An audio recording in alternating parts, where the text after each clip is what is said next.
double devoir de cette présence de Nelson Payou, du centre Nelson Payou à Londres pour ces Jeux Olympiques. Le sport dans les Pyrénées-Atlantiques a une forte identité.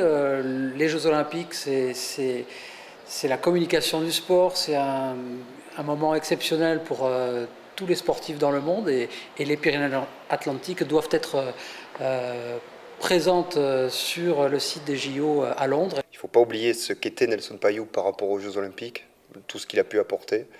Ne pas oublier qu'il représentait la France sur plusieurs Olympiades. Parce qu'il y a un lien évident entre les valeurs et le projet qui est défendu au sein de cet établissement et les Jeux Olympiques de Londres. Et ce n'est pas uniquement 2 salariés de l'établissement public qui partent. Tout le mouvement sportif des Pyrénées-Atlantiques part avec l'établissement public Nelson Payou.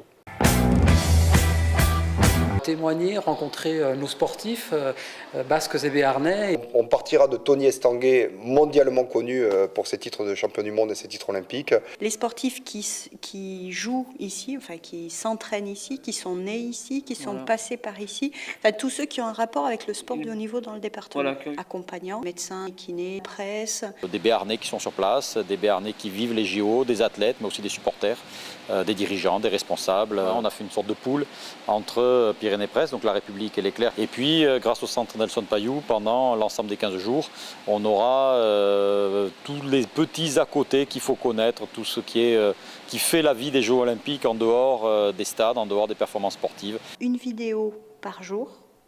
Via le site internet du Conseil général, de la République des Pyrénées et de Nelson Payou, du réseau Sport 64. J'attends de la fraîcheur.